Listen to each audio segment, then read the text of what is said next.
ditanya oleh Rasulullah, apa yang menyebabkan engkau selalu pergi itu? Nah, tetanggaku ini orang munafik ya Rasulullah. Menangis Abu Dujana, Bu.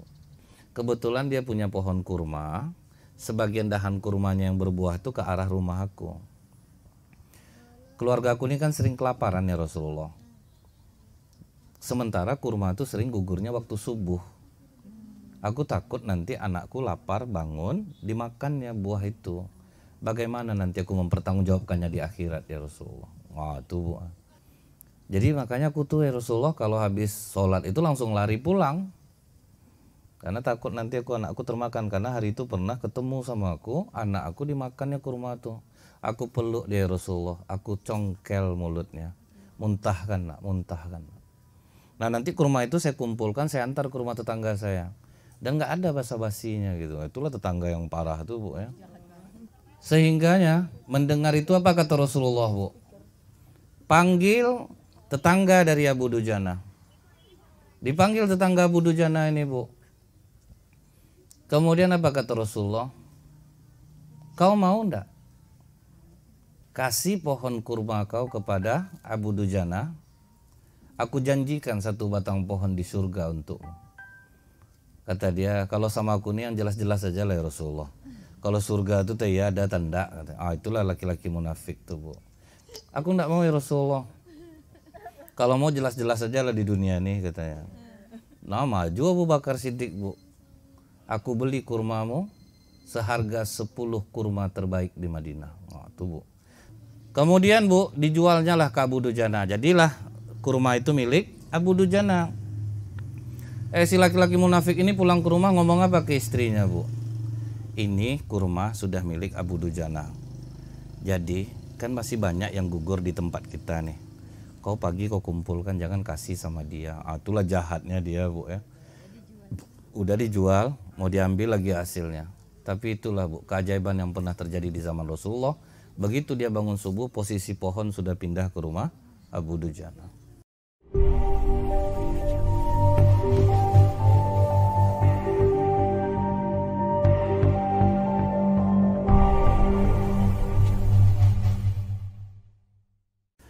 Assalamualaikum warahmatullahi wabarakatuh. Innal hamdalillah nahmaduhu wa nasta'inu wa nastaghfiruh wa na'udzu billahi min syururi anfusina wa min sayyiati a'malina may yahdihillahu fala mudhillalah wa may yudlil fala hadiyalah. Asyhadu an la ilaha illallah wahdahu la syarikalah wa asyhadu anna Muhammadan abduhu wa rasuluh. Allahumma shalli wa sallim wa barik ala hadzal nabiyil karim wa ala alihi wa sahbihi ajmain. Ibu-ibu perumahan Puri Duyung Permai yang saya muliakan, bersyukur kita kepada Allah dengan mengucapkan alhamdulillahirabbil alamin. Karena apa dikatakan Rasulullah Bu, la antaqdu wa fatu alima baban min kitabillah. Orang yang pagi-pagi udah mempelajari ilmu agama, khairul laka an tusalli mi'ata raka'atain. Nilainya sama dengan sholat sunat 100 rakaat. Nah, ini insyaallah akan kita dapatkan. Cuman itulah Bu, niat ini mesti ikhlas. Karena di niat ini Bu, bisa amalan besar jadi kecil di sisi Allah. Dengan niat pula amalan kecil bisa besar di sisi Allah. Di hari akhirat besok Bu, dihadapkanlah orang yang mati di medan perang. Diperlihatkan Allah kepadanya surga yang sangat indah. Ditanya Allah kepadanya, ini surga untukmu, dengan amal apa kau mendapatkannya? Aku berjuang di jalanmu ya Allah, agar syiar agama ini sampai. Aku serahkan jiwa dan ragaku untuk agama ini. Kata Allah apa Bu? Bohong. Kamu melakukan itu supaya kamu dianggap pemberani. Dan kamu sudah mendapatkan pujian itu di dunia. Silahkan masuk neraka. Rugi jadinya kan Bu. Mati syahid tapi masuk neraka. Yang kedua dipanggil lah ustadz-ustadz nih Bu. Alim ulama, orang-orang yang banyak ceramah. Diperlihatkan Allah surga untuknya. Ini surga untuk kalian. Dengan amalan apa kalian mendapatkan ini? Oh, kami ceramah ya Allah. Kami sampaikan syiar agamamu ini hingga dikenal orang. Kami menuntut ilmu untuk kami amalkan. Kata Allah, bohong. Kamu mempelajari ilmu agama biar kamu bisa mendebat orang. Biar kamu bisa dianggap pintar, rajin pengajian. kemudian kamu berceramah untuk dapat amplop, nanti terima amplop kamu masuk WC, kamu buka, kalau sikit isinya nggak mau kamu datang lagi, kan tahu semua Allah, Bu. Silahkan masuk neraka. Kemudian yang ketiga yang akan masuk surga itu, Bu, siapa, Bu? Orang dermawan.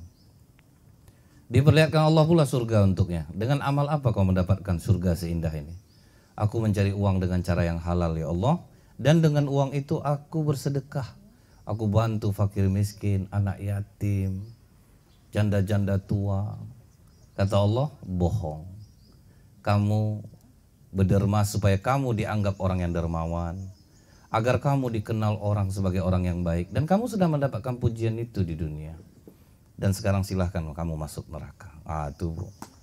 Kadang ada orang ngamal nih, Bu, untuk bikin status ya, Bu ya. Alhamdulillah baksos kami hari ini gitu.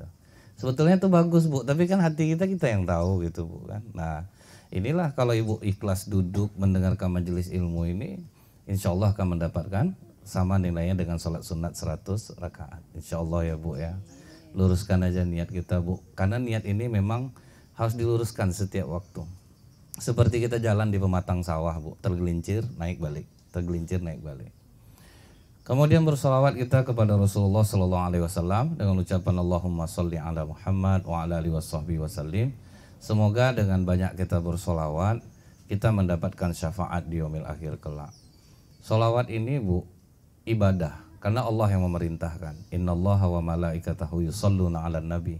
Sesungguhnya Allah dan malaikat bersolawat kepada Nabi. Allah aja sama malaikat bersolawat.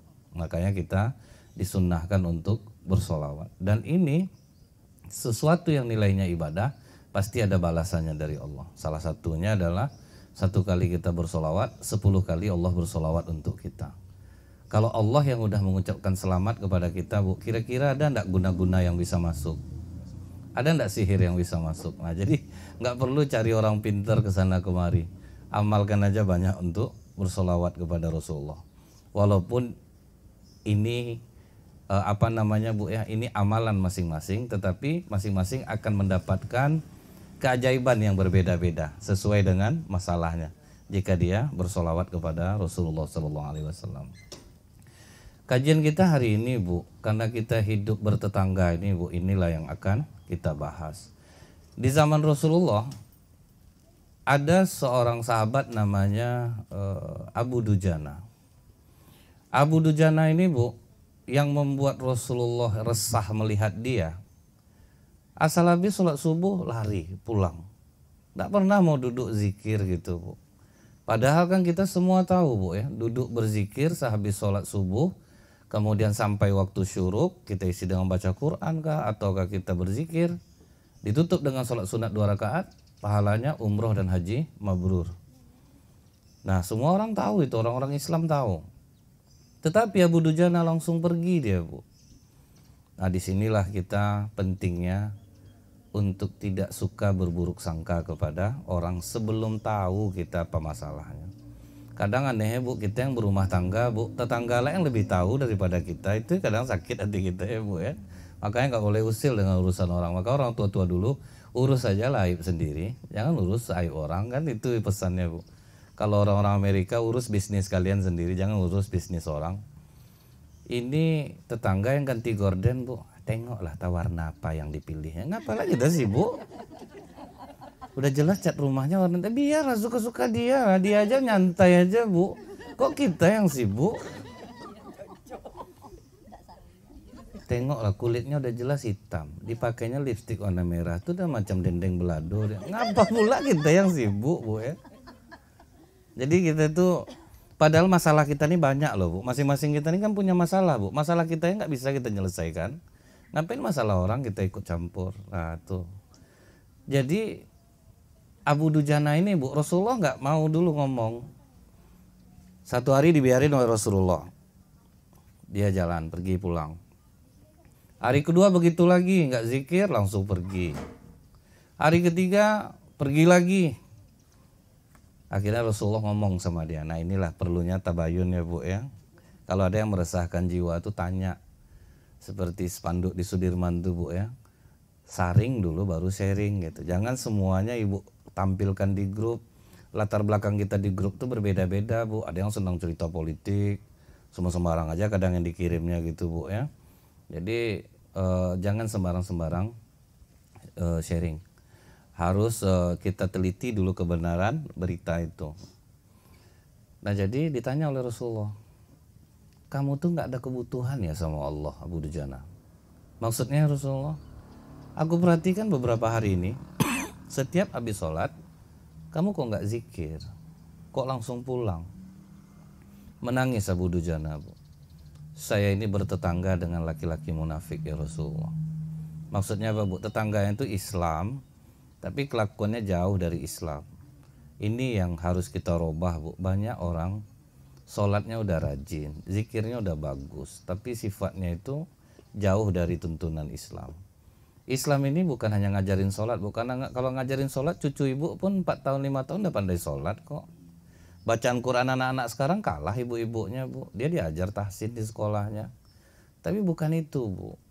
Orang-orang dewasa ini seharusnya dia sudah Islam, sudah rajin zikir, ya harusnya berubahlah sifatnya tuh gitu Bu ya. Dengan sholatnya itu berbuahlah hendaknya jadi akhlak yang mulia. Ini kadang di masjid gitu Bu ya.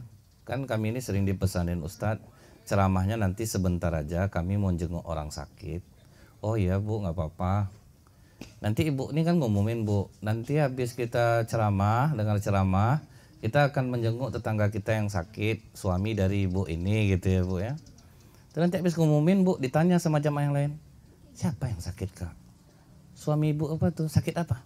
Ah itulah kan. Ini masjid nih ya, kita bukan menjelek-jelekkan orang nih. Akhirnya jelekkan orang Bu. Ngapain coba tuh Bu kan? Padahal kita rajin sholat udah. Makanya saya terus terang agak selektif Bu, nyuruh istri saya gabung di komunitas. Saya bilang boleh ikut gabung, ikutlah pengajian, tetapi tolong jangan pernah ikut campur urusan orang. Kalau ada yang gosip cepat aja pergi. Lari aja karena kita nih lemah. Kadang gosip tuh enak Bu. Yang membuat orang bergosip tuh Bu, kata-katanya masa iya satu, serius satu. Kakak udah dengar enggak Kak, ibu tuh suaminya enggak pulang mah. Masa iya? Aduh. Tuh nak masak-masak lagi tuh Bu. Anaknya udah ngantuk di belakang Bu. Ma pulang yuk Mayo, abang lapar, abang ngantuk. Abang ada enggak diajar guru agamanya sayang? Kalau orang tua lagi ngomong enggak boleh gitu. Malah ditatarnya lah anak ya. Kan asik Bu gunjing tuh Bu. Kalau saya biarlah dibilang sombong Bu, daripada kita harus bergabung untuk membicarakan aib orang. Kadang kalau dilarang orang gosip nih Bu, Kak enggak boleh gitu. Allah soalim lah awak tuh mah. Dulu kau tuh yang akan jadi kayak gitu Bu, dilarang marah. Nah ini yang harus kita hati-hati nih Bu. Kadang pakai kalimat inilah Bu ya. Ini hari baik nih ya. Ini Allah saksi nih. Inilah gaya nih Bu ya. Bu robah lah tuh Bu. Siapa yang kena bagus lah. Dia ngaji ini memang harus tersinggung Bu. Kalau enggak tersinggung tuh berarti enggak ngaji kita Bu. Mau cocok-cocok sama kita aja gitu Bu ya. Oh bergunjing tuh boleh ibu-ibu. Itu kan enggak mungkin Bu. Salah saya ngajarin. Pertanggungjawabannya dunia akhirat Bu. Nah kemudian ditanya oleh Rasulullah, apa yang menyebabkan engkau selalu pergi itu? Nah tetanggaku ini orang munafik ya Rasulullah. Kebetulan dia punya pohon kurma, sebagian dahan kurmanya yang berbuah itu ke arah rumah aku.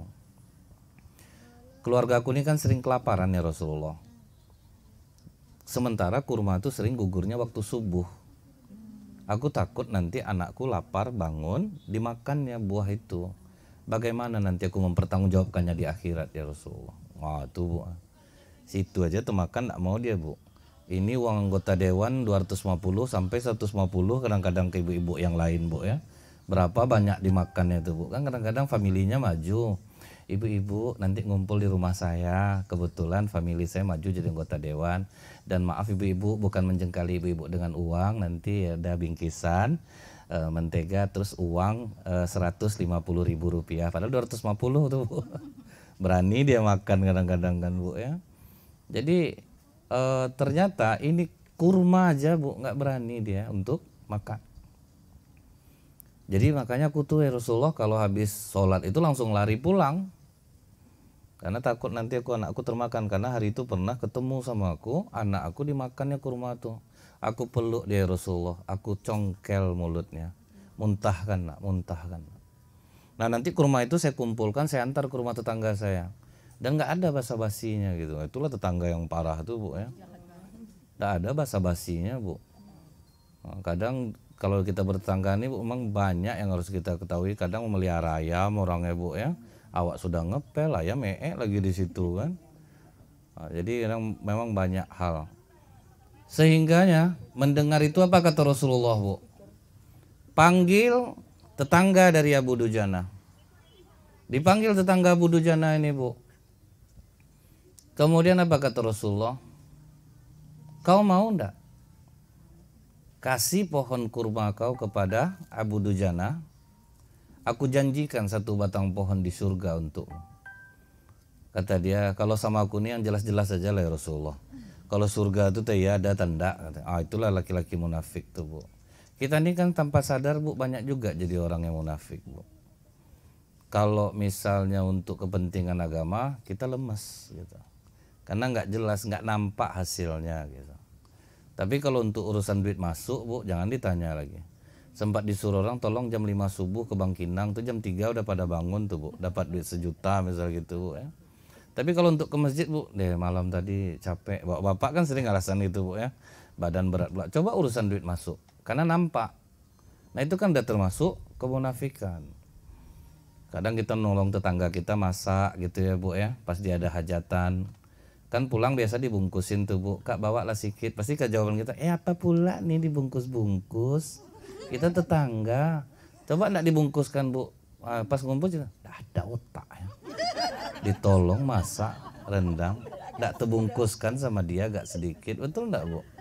Terima aja Bu. Jadi maksudnya itu kasih terima, jangan jadi orang munafik. Tapi ini jahat dia Bu. Dia bilang, aku enggak mau ya Rasulullah. Kalau mau jelas-jelas aja lah di dunia nih katanya. Nah maju Abu Bakar Siddiq Bu.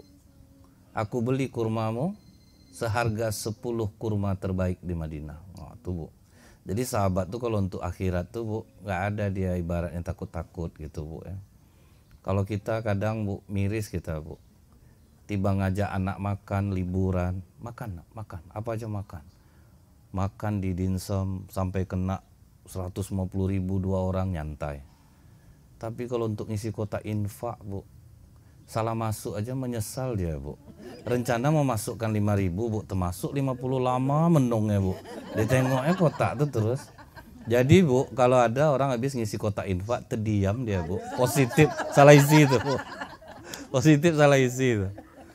Tapi kalau untuk kepentingan dunia enggak ada yang takut semuanya Bu. Oh abang mau maju bang, abang ambillah jabatan tuh bang. Kalau 200 juta ada nih mas adik. Kalau untuk dunia Bu, ngasih orang ke atas kuat dia. Ngasih orang ke bawah enggak. Orang miskin hajatan Bu, amplop orang 10.000 Bu. Tapi coba orang kaya yang pesta Bu, mobil, hadiahnya kadang-kadang kan Bu. Jadi orang ini banyak kencangnya ke atas, memberi itu ke yang kaya gitu Bu.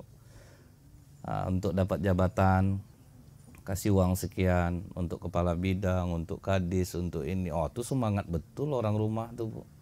Dia dunia ini segala-galanya bagi dia. Saya ingat seorang ibu yang menyesal gitu. Pokoknya bang mesti duduk di situ bang. 200 juta udah ada nih. Akhirnya duduk suaminya sana Bu. Begitu suaminya duduk di sana, curiganya istrinya ini dalam 1 minggu cuma 3 hari di rumah. Alasannya dia tugas luar kota. Rupanya begini Bu. Nah, itu akhirnya jangan dipaksakan masalah dunia ini Bu. Kadang kita ini terlalu memaksakan kehendak. Berdoa harus dikabulkan oleh Allah. Ibu harus tahu, Allah itu hanya mengabulkan yang kita butuhkan, bukan yang kita inginkan. Jadi jangan pernah kita ngotot ke Allah nih minta gitu. Sama orang minta jodoh ya Bu, ya Allah jadikanlah dia jodohku. Kalau bukan aku jodohnya, kalau dia jodoh orang lain, jadikan orang lain itu aku ya Allah. Kan itu juga jadinya Bu, dia lagi. Kan maksa namanya itu Bu, maksa jadinya. Kemudian Bu, dijualnya lah ke Abu Dujana. Jadilah kurma itu milik Abu Dujana. Si laki-laki munafik ini pulang ke rumah ngomong apa ke istrinya Bu? Ini kurma sudah milik Abu Dujana. Jadi kan masih banyak yang gugur di tempat kita nih. Kau pagi kau kumpulkan, jangan kasih sama dia. Itulah jahatnya dia, Bu ya. Udah dijual, mau diambil lagi hasilnya. Tapi itulah, Bu, keajaiban yang pernah terjadi di zaman Rasulullah. Begitu dia bangun subuh, posisi pohon sudah pindah ke rumah Abu Dujana. Jadi memang bersabar terhadap tetangga yang buruk itu, Bu, besar betul pahalanya, karena memang susah untuk menahannya. Nah, ingat juga nih, Bu, tetangga ini kan ada 3 dalam Islam. Tetangga itu, Bu, kalau definisinya sebetulnya yang umumnya tuh kebiasaan masyarakat. Kan kadang-kadang di kampung-kampung ada satu di sini, 100 meter lagi di sana. Kan ada yang mengatakan 40 sisi depan, kiri, kanan, belakang. Itu tetangga. Tetapi para ulama mengatakan sesuai dengan kebiasaan masyarakat tempatan aja. Misalnya kayak di komplek ini, inilah tetangga Ibu semuanya kan, Bu. Tapi ada tetangga itu yang memiliki 3 hak, yaitu saudara kandung Ibu, misalnya bertetangga sama Ibu, itu dia memiliki 3 hak, Bu. Hak sebagai tetangga, hak sebagai kerabat, hak dia sebagai sesama muslim. Nah, kalau kita lihat di dalam surah Al-Baqarah 215, Bu, kalau mau berbuat baik itu, kalau mau menginfakkan harta, yang pertama itu kedudukannya adalah orang tua. Jadi jangan nyumbang sana, nyumbang sini banyak, Bu. Emaknya tidak ada pernah dibantu dia. Kan banyak anak-anak seperti ini, Bu. Karena orang tua saya tuh ustadz, dia tuh ada pensiun. Nggak bisa. Dia uang dari anak tuh kan beda, Bu. Walaupun kadang nenek tuh banyak lagi dia ngasih cucunya, tapi uang dari anak itu kadang ditempel di kening, Bu. Alhamdulillah. Lain rasanya sama dia. Nah, anak-anak banyak yang tidak awas dalam masalah ini. Saya pernah ketemu ibu-ibu umur baru 50-an tahun, tapi sumbatan jantungnya udah banyak, Bu. Sumbatan jantungnya itu banyak. Saya tanya sama dokter, dokter ini kalau dibawa ke rumah sakit jantung harapan kita di Jakarta bisa kena berapa? 1,3 M habis ini tadi.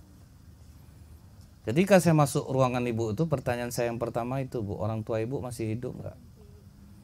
Masih, katanya. Ada nggak ngunjungi orang tua? Jarang rupanya, Bu. Ada nggak ngasih orang tua? Orang tua saya ada pensiun, katanya. Itulah sumber kadang penyakit orang sekarang itu, Bu, banyak kenanya di akhlaknya, Bu, sebetulnya. Kalau dari makanan tuh, Bu, apa kata Profesor Dr. Masaru Emoto? 80% penyakit itu dari pikiran, hanya 20% dari makanan. Berhentilah kita nyalahkan makanan, kolesterol naik, darah tinggi. Ibu tahu enggak, di Mekah kalau orang pesta tuh, Bu, satu meja itu 12 orang, 1 ekor lontanya, Bu. Enggak ada yang naik kolesterolnya, Bu. Ini baru, Kak, enggak ada kayak tahan, Bu, sakit tengkuk nih. Bawang kambing aja enggak tahan, Bu. Belum makan lagi dan enggak tahan ya. Nah, itulah, Bu. Orang tua mesti didahulukan. Kalau mau ngasih-ngasih itu orang tua. Ini kalau saya lihat nenek tasnya bagus, Bu, saya langsung nanya, dari menantu ya, Nek? Iya, Ustadz, udah rusak resletingnya dikasihnya. Dapat bekas-bekas aja nenek ini, Bu. Dari menantu nggak sih? Itu pun bekas dikasihkan suaminya ke dia, Bu ya. Udah rusak, udah terkopek-kopek tas doanya tuh, baru kasihnya. Ada tas fosil, udah rusak resletingnya, Ustadz, baikkan sedikit. Nah, dapat saya pakai. Dapat bekasnya nenek nih, Bu. Sian nengok ya. Ibu tahu enggak kenapa Menteri Susi Pujiastuti sangat kaya, Bu? Berapa banyak kata Ibu pesawat pribadinya, helikopter pribadinya? Dia sama emaknya tuh, Bu, digendong di punggungnya, Bu. Itu tuh yang enggak dapat orang sekarang. Rata-rata orang kaya, Bu, amalannya itu rata-rata. Mereka memperlakukan orang tuanya seperti raja. Ini kadang orang tuanya macam anak dibuatnya, mah ini uang mama jangan boros-boros tuh. Kan macam anak dibuatnya mama Bu. Ini tak apa-apa mama beli. Itu tuh yang gede tuh, jangan, Bu. Ada? Robahlah tuh, Bu. Ini ya, selagi saya ngomong ini jangan diapa-apain. Jangan. Ini kan banyak tuh, Bu ya. Orang tua yang dijadikan raja, Bu. Saya justru malah belajarnya di kehidupan nyata sama kawan, Bu. Dia usahanya itu, Bu, ya Allah, pokok luar biasa, Bu. Orang Pekanbaru satu tuh usaha sampai di Jakarta, Hong Kong. Orang tinggal di Pekanbaru. Pendidikannya nggak begitu tinggi, tapi kekayaannya luar biasa, Bu. Saya tanya sama dia, orang tua bapak masih hidup nggak? Masih Ustaz, saya boleh kunjungi nggak? Oh boleh Ustaz.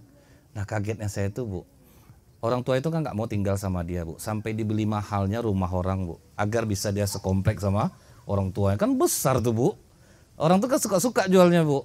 Orang tuanya nggak mau tinggal di rumah dia, ada rumah di belakang itu, dia beli dengan harga mahal, khusus untuk orang tua dia. Jadi waktu saya kunjungan ke rumah bapak itu, ibu tahu nggak apa cerita cara dia masuk ke rumah itu? Tahu ibu, jongkok Bu dari pintu tuh menuju orang tua dia. Orang tua duduk macam raja Bu, emaknya tuh. Apa kata emaknya? Tadi aku nonton TV, ada mobil putih besar dia. Ditanyanya ke perawatnya, apa mobil yang tadi nenek suka tuh? Mobil Valpire nek. Ah, kok bisa belikan mak? Bisa mak. Mak warna apa mau? Warna putih. Agak menunggu ndak apa? Ndak ada cerita ndak. Ndak ada ndak sama dia. Kalau kita dia sadarkan untung lah mamak sikit. Mak mau kemana mamak lagi? Kan sama aku aja ke hari-hari. Dia ndak ada Bu. Padahal kan mak ndak kemana-mana tuh Bu. Bisa mak. Dibelikan Bu. Dia di situ tuh terharu saya Bu. Inilah rahasia kekayaan dia. Itulah rahasia kekayaan dia. 3 bulan setelah itu Bu, bapak ini ngomong ke saya, Ustadz, bisa nemanin saya enggak ke daerah Tangor? Ada orang ngantar mobil Mercy Sport dari Jakarta, takutnya nggak tahu jalan. Untuk siapa? Emaknya Bu. Nggak mau dia mobil putih itu, katanya besar betul, rasa sendiri aku di belakang. Dia mintanya Mercy Sport Bu, tapi yang ukuran besar. Dibelikan Bu sama dia. Nah, itulah dasarnya seharusnya orang ke orang tua itu Bu ya. Jadi kalau ada hidup-hidup orang menderita sekarang nih Bu, tidak ada, pasti dia kurang bagus sama orang tua ya. Dia harus boros sama orang tua nih. Kami laki-laki ini Bu dalam Islam milik orang tua, milik orang tua. Sebetulnya kalau orang tua sakit Bu, bukan anak perempuan yang ngurus, laki-laki Bu, bukan anak perempuan. Tapi kalau ibunya malu itu beda masalah. Tapi kalau ibunya nggak malu seharusnya memang laki-laki. Kasus teraneh di Jeddah tahu Ibu enggak? Orang tua yang sangat berbahagia berebut anaknya mau memelihara dia di masa tua Bu. Berebut, kalau kita kan kau aja lah enggak tahan loh, marah bang, ke pipis mama tuh sini ya, bawalah ke rumah kau, mana ada yang mau Bu. Jadi kalau kita takziah Bu ke rumah anak yang orang tuanya tinggal sama dia, itu rata-rata waktu bapaknya meninggal Bu, wajahnya sabar semua Bu. Bukan apa-apa, puas hatinya. Untung cepat mati ya, kalau enggak susah Pak di rumahnya. Wajahnya ceria semua loh Bu. Nggak perlu kita bilang sabar ya kak. Nggak perlu Bu. Dia senang hatinya. Nggak tahan loh Ustaz. Kencing aja kerja sini. Kadang abang ngamuk dia. Tuh Bu. Senang hatinya. Emak bapaknya tuh pergi tuh. Nah ini yang harus diutamakan Bu ya. Nah yang kedua itu siapa Bu? Tetangga kita. Karib kerabat. Jadi ke orang tua kita boros. Karib kerabat kandung kita Bu. Orang banyak iri. Orang-orang Cina aja yang maju di Indonesia nih, dia ngamalkan hadis Rasulullah Bu. Karena dalam Islam ini kedudukan karib kerabat tuh kalau mau dikasih nomor 2. Ini nyumbang ke masjid bukan main Bu, 5 juta, 3 juta untuk kumpul-kumpul mau boros-boros. Adik susah enggak terbantu, abang susah enggak terbantu. Orang Cina Bu membantu keluarga tuh 3 kali rugi Bu. Makanya mereka kuat. Sebetulnya kita juga dalam satu keluarga itu kan ada yang dikejar uang biasanya Bu, 1 atau 2 orang anak gitu. Dia ini bisa nguatin saudaranya, cuman pada enggak mau. Dia sibuk hanya untuk membangun dia aja, rumah dia, sawit dia, ruko dia hanya mikir dirinya sendiri. Nah, rata-rata seperti itu orang kita, justru kita nggak ngamalin ini gitu Bu. Nah orang Cina datang dia ke keluarganya, Kak, saya mau beli lahan sawit, berapa M? Sekian M. Itu langsung keluarga nolong Bu, kakak-kakaknya nolong, adik-adiknya nolong. Ternyata bangkrut, datang lagi Bu, itu nggak dipermasalahkan yang lama. Ini tolong yang kedua, dibantu lagi mau buka apa? Saya mau buka sarang burung walet. Ya udah, berapa miliar butuh kasih. Rugi lagi, datang lagi. Saya mau buka kedai kopi aja, berapa? Sekian ratus juta, dikasih lagi Bu. 3 kali ditolong, nggak maju, baru dilepas. Masih mending kan Bu? Orang kita Bu, Kak, ada duit kakak 40 juta Kak. Itu apa? Mau buat usaha laundry Kak. Duduklah kau dulu. Kau waktu berduit sok gaya kau. Tiap sebentar pulang kampung aja kerja kau. Duit sikit. Mukodimah panjang Bu. Panjang mukodimah ya. Kalau sekarang ya kakak ndak ada. Kan itu ujungnya Bu. Ini ganti duit ojek kok 50.000. Orang udah ditatarnya panjang-panjang. Atau ada yang membantu Bu, tapi ndak penuh. Orang butuh usaha 50 juta, dikasih 2 juta Bu. Itu cerita ada macam-macam Bu. Adik saya itu kayak mana mau maju, bukan ndak saya bantu. Kan ini gayanya nih Bu ya. Bantu tuh penuh-penuh. Jadi kalau kita di sini ada yang adik beradik bertetangga, utamakan dia karena pahalanya tuh Bu, apa kata Rasulullah, kalau kita bersedekah dengan karib kerabat kita, pahalanya 2, pahala sedekah sama pahala kasih sayang. Itu kedahsyatannya. Sampai Ali bin Abi Thalib mengatakan, lebih baik aku memberikan 200 dirham kepada 1 orang saudaraku daripada aku bagikan kepada 20 orang fakir miskin. Jadi tetap kerabat ini yang lebih diutamakan. Nah kemudian Bu, barulah tetangga yang sesama Islam. Dia mendapatkan 2 hak, hak sebagai tetangga, hak sebagai seorang muslim. Kemudian ada tetangga kita yang non muslim, dia mendapatkan hak 1, hak sebagai tetangga. Jadi jangan dikira Bu, kalau kita bertetangga orang non muslim kita nggak boleh ngasih dia, salah besar. Dia tetangga kita, lapar dia kita bantu. Jadi tidak benar ada orang mengatakan Bu ya, kalau tetangga kita non muslim ya nggak usah dibantu, salah besar. Dulu yang nolong Rasulullah Bu siapa Bu? Mut'im bin Adi, orang kafir loh Bu, tapi dia nggak pernah memusuhi Rasulullah.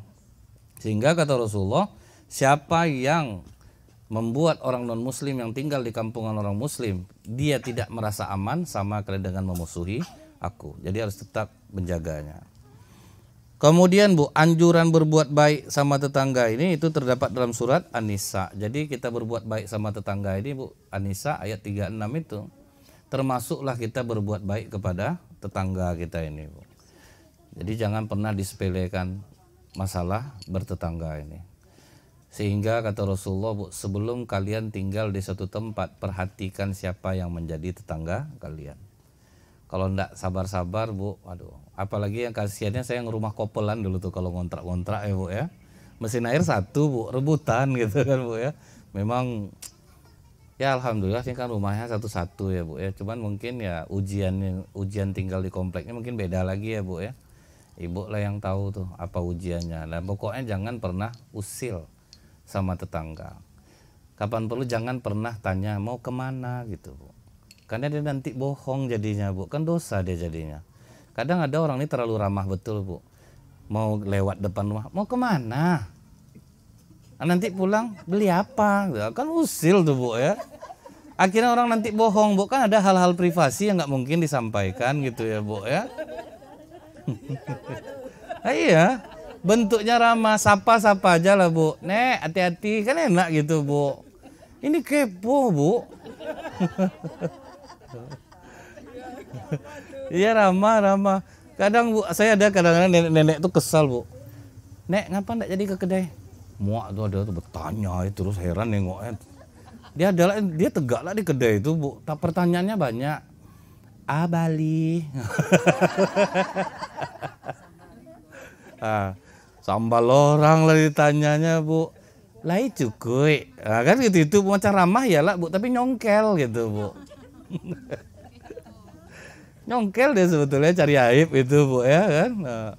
Jadi janganlah terlalu apa betul, jangan sampai tetangga berbohong jadinya gara-gara pertanyaan kita. Kemudian Bu, kedudukan tetangga dalam Islam ini apa kata Rasulullah? 4 hal termasuk kebahagiaan seseorang. Kalau punya 4 nih pasti dia bahagia. Yang pertama, suami yang memiliki istri yang solehah. Itu kebahagiaan betul mas suami Bu. Istri yang solehah itu salah satu cirinya apa Bu? Apa-apa tuh izin gitu ya Bu ya. Apa-apa tuh izin. Ini ada suami Bu, dia di luar kota. Diteleponnya istrinya, "Dek di mana Dek?" "Di rumah Bang." "Betul di rumah nih." "Iya Bang." "Cok hidupkan blender dulu." Saking curiganya Bu ya. Asal hidupkan istri blender Bu. Udah dengar Bang, waktu itu belum bisa vicall Bu. Alhamdulillah lah. Tapi tetap enggak enak juga hati suami. Besok nelfon lagi, "Dek, Adek di rumah?" "Iya Bang, di dapur." Kata. "Cok hidupkan blender dulu." Hidup blender balik Bu. "Ayah di rumah." Nggak tahan suaminya pulang mendadak Bu. Jumpa sama anaknya, "Mama mana?" Entahlah Pak, ada 2 hari ini bawa blender aja keluar rumah. Dibawa blender tuh. Itulah. Kalau dapat istri yang kayak gini bukan sulit ya Bu ya. Sulit lah.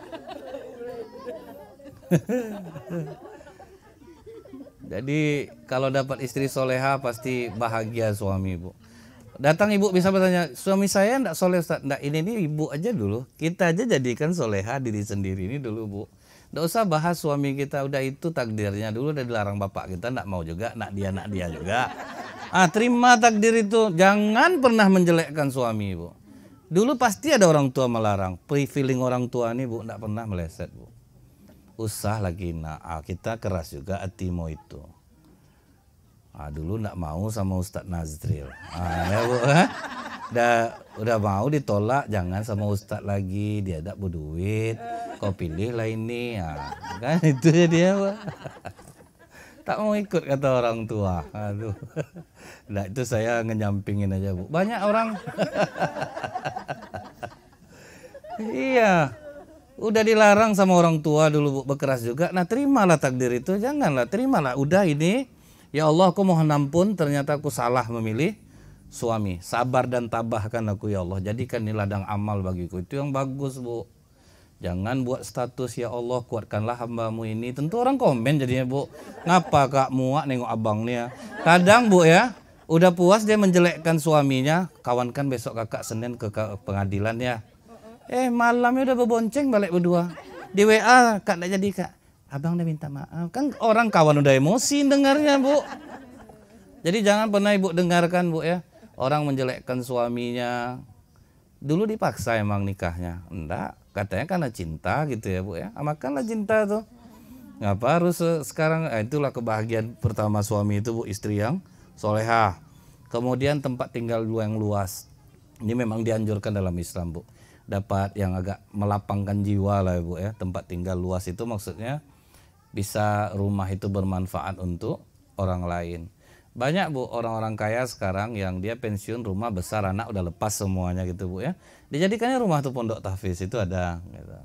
Seperti kalau kita di sini ada hotel yang dijadikan pondok tahfiz Bu. Kan bagus jadinya kan Bu ya. Jadi nggak tersia-sia, ini rumah besar Bu.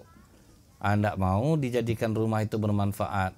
Nenek duduk depan, bapak belakang. Udah kasihan aja yang tinggal lagi udah tua-tua tuh Bu ya. Mau nyapu pinggang udah sakit gitu. Kan sia-sia Bu di rumah tuh dia berdua aja. Udah macam kacang direbus Bu, loncat-loncat sendiri aja dia lagi kan Bu ya. Nggak ada anak nggak pulang, rumah terlanjur besar. Manfaatkanlah rumah itu Bu. Mau dijadiin pondok tahfiz, mau pokoknya bisa manfaat. Ada dulu ingat saya di Bandung Bu, pokoknya semua rumah itu ambillah. Sisakan aja 1 kamar untuk dia. Bayangin dia infak kan Bu, 1 kamar, senang enggak hatinya Bu? Banyak anak-anak penghafal Quran tiap hari di rumah. Kan senang ya dia kan Bu ya. Nah kemudian juga kata Rasulullah, memiliki kendaraan yang nyaman. Nah ini kendaraan juga nih Bu. Islam ini tidak melarang ibu membeli kendaraan bagus, tidak melarang ibu membeli gamis bagus. Dulu ada sahabat Rasulullah Bu, dia kaya, tapi tidak bergaya. Sampai kawan kasihan Bu, dikasih kawannya uang. Ini uang untuk kau belilah pakaian yang bagus. Ngamuk dia Bu. Aku bukan tidak punya uang, aku tidak mau gaya-gaya kayak gitu. Karena tersinggungnya dia dilaporkannya ke Rasulullah. Ya Rasulullah, akulah dianggap remehnya, aku bukan tidak ada duit. Aku mau gaya seperti ini, apa kata Rasulullah? Celaka kamu. Kamu dibelikan Allah nikmat, kenapa tidak kamu perlihatkan? Misalnya ibu memang berduit Bu, ibu beli gamis yang mahal, nggak ada masalah Bu. Ibu beli perawatan yang mahal, miskin lah kalau untuk sekarang ya Bu ya, 4.500.000, tambah serum 600.000, sibuk lah ibu gosok-gosok gitu ya Bu ya. Ya kalau yang menengahnya MS Glow lah ya. Iya, perawatan wajah ya Bu ya, ada perawat itu lagi promo Bu, Jalan Kartamaya dokter apa? Udah ke sana Bu. Karena istri saya mesti perawatan loh Bu. Ngapain kita mesti boros ya Bu kalau sama istri ya Bu ya. Tapi enggak saya ngasih Bu, dia usaha sendiri. Udah agak nyaman saya Bu. Perawatan enggak perlu minta-minta dia. Nah jadi itu Bu, ibu beli gamis mahal silahkan Bu. Kalau ibu mampu, ibu perlihatkan nikmat itu. mukena ibu pengen beli mahal, nggak ada masalah, nggak boleh, itu sombong dalam Islam nih bu. Ibu ditanya orang deh, kak bagus gamis kakak, berapa kakak beli? Nggak usah lah kau tanya lagi, pingsan kau nanti dengan harga. Itu yang nggak boleh bu. Kalau itu yang nggak boleh. Tapi kalau apa nggak ada masalah bu. Nah kemudian, nah baru kata Rasulullah, dan 4 hal yang termasuk kesengsaraan seseorang. Yang pertama itu bu, tetangga yang jelek. Nah inilah, kalau dapat tetangga jelek bu, sengsara kita dibuatnya. Anak yang berkelahi, dia yang nyerang, nah, itu kan sering seperti itu bu ya. Gimana kita coba bersabar menghadapi orang seperti itu. Jadi enaknya bu, yang harus kita tahu dalam Islam ini, ketika kita dimaki, ketika kita dihina, kita tidak akan hina kok di sisi Allah. Jangan pula dilawan makian itu. Tiru aja seperti cucu Rasulullah bu, Zainal Abidin. Ketika dia dihina orang, direndahkan orang, banyak yang mau maju bu, mau mukulin orang yang hina itu. Dia bilang jangan kalian pukul dia. Penghinaan dia terhadap aku itu hanya sedikit dia tahu buruk aku. Asli aku yang lebih buruk banyak dia yang tidak tahu. Nah itu yang harus tak ada dalam diri kita nih bu. Siapapun yang menjelekkan kita, dia baru sedikit tahu aib kita. Sempat dibuka Allah aib kita sekarang nih bu, dilempar Allah pakai batu kita bu, dilempar orang pakai batu kita. Jujur benar enggak bu, apa yang ada di kepala kita nih ya, sempat dibukakan lah oleh Allah, dilempar pakai batu bu. Enggak akan ada orang yang mau ngikut kita. Ini alhamdulillah Allah masih menutup aib kita. Jadi makanya bila tetangga menyerang, tetangga menghina, jangan diambil hati. Namanya tetangga ini bu, sama macam adik beradik kan bu ya, suatu saat dia akan baik lagi, kusut-kusut bulu ayam lah. Ini kadang dilawan pula bu, sampai tahan dia belanja memutar jadinya bu ya, kan susah hidup dibuatnya tuh bu. Kedai misal di sini bu, rumah itu di ujung sana, sebetulnya lurus akhirnya putar jadinya kan kasihan ya bu ya. Jadi inilah kata Rasulullah, tetangga yang jelek, kemudian kendaraan yang tidak bagus dan tempat tinggal yang sempit itu kesengsaraan. Nah dan ingat pula bu, kata Rasulullah SAW, sengketa antara 2 orang yang pertama diputuskan dari kiamat adalah sengketa orang yang bertetangga. Jadi besok nih bu, misalnya ibu udah taat ibadah, rajin sholat, tapi bertengkar sama tetangga, besok orang ini dipegang oleh malaikat, dihadapkan dia ke tetangganya bu. Nah, ini tetangga kalian. Siapa yang pernah dizoliminya silahkan tuntut sekarang. Nah akhirnya semua kebaikan dia bu dikasihlah ke tetangganya. Capek sholat, capek sedekah, capek zikir, dikasih-kasih sama tetangganya bu. Udah habis, apa kata malaikat? Ya Allah, kebaikannya sudah habis, yang nuntut masih banyak.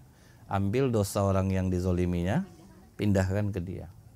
Nah ini yang dimaksud orang yang muflis tuh bu, orang yang bangkrut nanti di akhirat. Nah jadi mudah-mudahan bu, dari kajian ini kita bisa bertambah untuk berbuat baik kepada tetangga. Paling tidak menjadikan diri kita sendiri tetangga yang baik aja dulu bu. Cuma kalau menengok kekompakan ibu ini, saya yakin kelas-kelas ibu tuh bisa ibu selesaikan dengan baik. Karena kalau enggak bu, kan enggak mungkin ibu ngumpul seperti ini kan. Hebat ibu nih bu. Kadang kalau di masjid itu bu, banyak geng-gengnya bu. Ada geng bu RT agak 5 orang, duduknya lain gitu bu. Ada geng bu RW, ada geng bu, adalah nenek-nenek bu sendirian duduk depan saya, ingat saya tuh. Nggak ada gengnya bu, rupanya peka nenek nih bu, pantas nggak ada gengnya. Kan kalau di majelis taklim itu kan kelihatan bu yang musuhan itu bu. Kita duduk di depan itu bu ya, kita nampak loh bu semua orang. Saya mandang ke ibu, mata saya sebelah sini bisa ngelihat loh bu. Ibu cobalah duduk di sini. Jadi kadang nampak tuh, misal masuk ibu yang ini bu, dicongkelnya sebelah datang. Kelihatan bu, walaupun saya nggak ngelihat ibu itu, tapi nampak gerakan dia tuh dicongkelkan, terus tuh ngomong sikit bu. Udah masuk duduk kan. Nah, nanti yang baru duduk tuh bu ya, cerita kawan, disandarkannya sikit kepalanya bu. Nah, pokoknya bu nampak di depan tuh semua bu. Nah, jadi mudah-mudahan ini bermanfaat bu. Kalau ada pertanyaan silahkan bu. Ada yang bertanya? Ibu-ibu. Ada yang mau bertanya bu? Ustaz, saya aja nanya. Ya silakan bu. Gimana sikap kita kalau misalnya punya tangga itu nggak mau sosialisasi gitu Ustaz?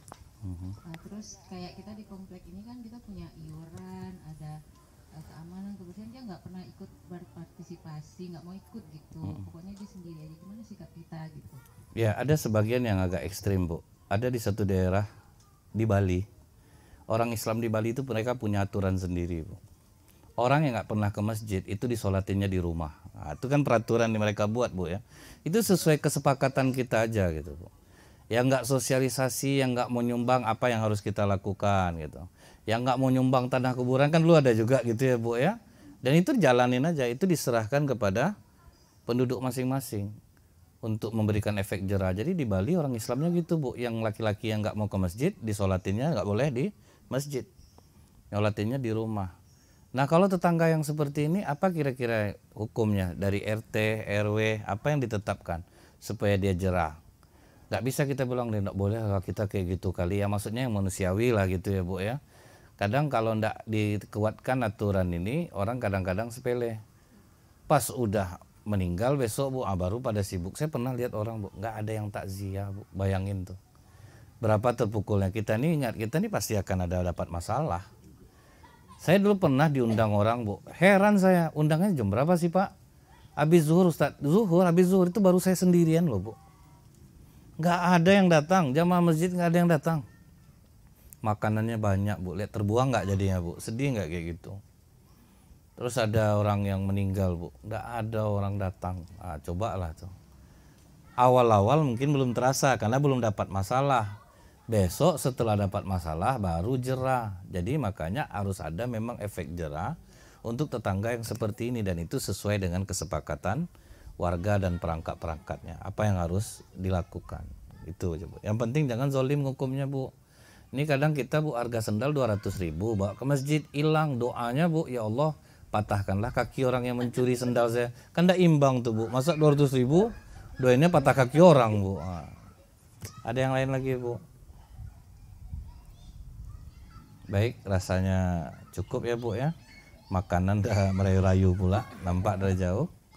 Subhanakallahumma bihamdika asyhadu an la ilaha illa anta astaghfiruka wa atubu ilaik. Na'udzubillahi samil alim minasyaitonir rajim. Bismillahirrahmanirrahim. Alhamdulillahi hamdan yuwafi ni'amahu wa yukafi'u mazidah. Ya Rabbana lakal hamdu kama yanbaghi li jalali wajhikal karim wa azimi sultanik. Allahumma salli ala Muhammad wa ala alihi washabbihi wasallim. Ya Allah, ampunilah dosa-dosa kami, ampunilah dosa-dosa kedua orang tua kami, sayangilah kedua orang tua kami baik yang masih hidup ataupun yang sudah meninggalkan kami. Yang sudah meninggalkan kami tempatkanlah dia di tempat yang terbaik di sisimu ya Allah. Dan yang masih hidup sehatkanlah badannya, segarkanlah fisiknya, kuatkanlah iman dan ketakwaannya, dan jadikanlah kami sebagai anak-anak yang berbakti kepada kedua orang tua. Ya Allah, ampunilah dosa-dosa kami yang selama ini mungkin kami lalai dalam memperhatikan hak-hak tetangga kami. Jika memang ada hal-hal yang salah dalam diri kami dan kami dengar pagi ini, maka lunakkanlah hati kami untuk mau berubah dan mengamalkannya ya Allah. Rabbana atina fid dunya hasanah wa fil akhirati hasanah wa qina adzabannar. Wa sallallahu ala sayyidina Muhammadin walhamdulillahi rabbil alamin. Assalamualaikum warahmatullahi wabarakatuh.